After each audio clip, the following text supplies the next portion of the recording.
Hello, my name is Bruce Zawalsky.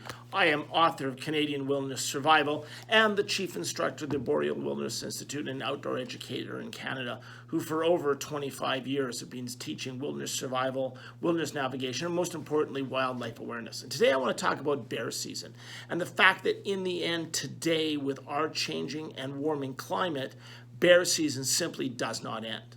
So even in a traditional sense, when we think about hibernation for a bear, and now we're talking about black bears and grizzly bears,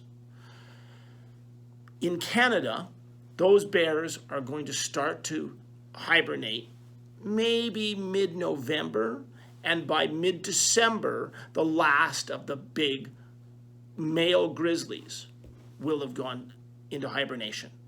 Unfortunately, they get up between about the middle of March and by the middle of April. And a few might stretch it into the end of April, depending on how much body mass they have and how much fat they manage to store.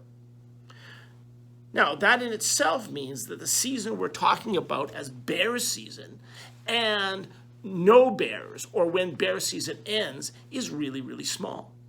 We think of winter in the middle of March, but bears are already getting up. More importantly, a bear, as in a black bear or a grizzly bear, does not hibernate in what would be a deep hibernation the way a rodent, let's say any kind of rodent, would actually hibernate. So when a groundhog goes to sleep, he goes to sleep, and that's it. And the idea of bears going to sleep that way doesn't actually exist.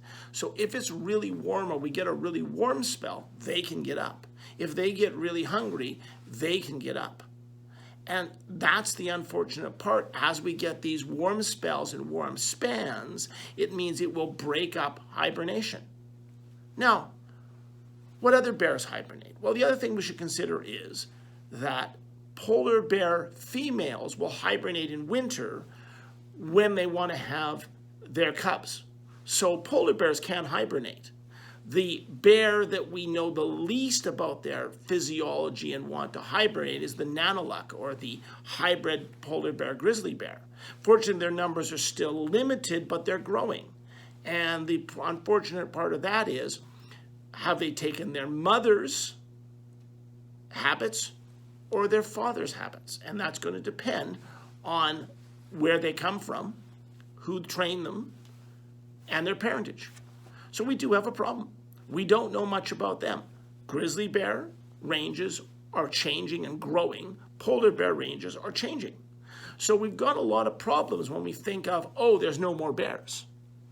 And with that comes the problem that's happening already in the United States. And that is, bears are hibernating for even less time than they did before. And some bears have stopped hibernating. That is a real problem. So when we talk about bear season, saying bear season, middle of November, the bears are done, middle of April, the bears are up, it doesn't work that way. There's a range of times, and if it's really warm or a bear can find really good food, they'll keep feeding instead of going into hibernation. And so as our winter gets smaller, as our weather is more disrupted, we will get less and less of bears being in an absolute period of time. And when we say there's no bear season, there's no need to carry bear spray, there's no need to practice bear awareness, that's incorrect.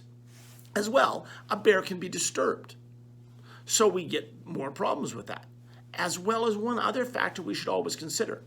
A bear has knowledge. It learns over time. Those bears that survive to middle age are very, very good at hibernating because they make their dens better every single year. They tend to den in the same spot, and they intend to improve those dens over time.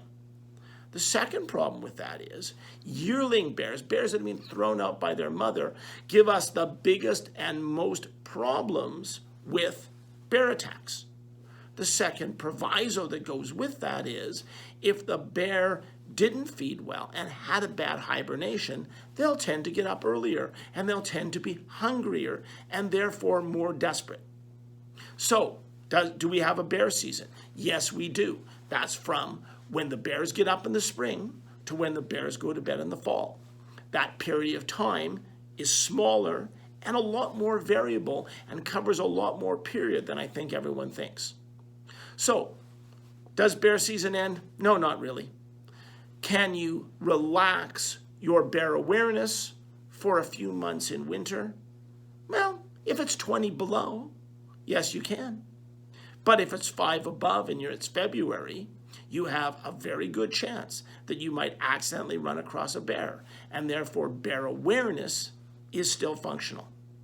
So I hope you learned something about bear seasons, about bear hibernation, and about what some of our challenges are when dealing with black bears, grizzly bears, Nanook, or polar bears, and to understand that we need to learn our skills in terms of bear awareness and how to use bear spray. Now, I have some other videos that are on this channel that you may want to watch. That series of videos on bear awareness and bear behavior are very good, and I hope you enjoy them. If you like this kind of content, please like this video, please share this video, and more importantly, please subscribe to my channel. Thank you.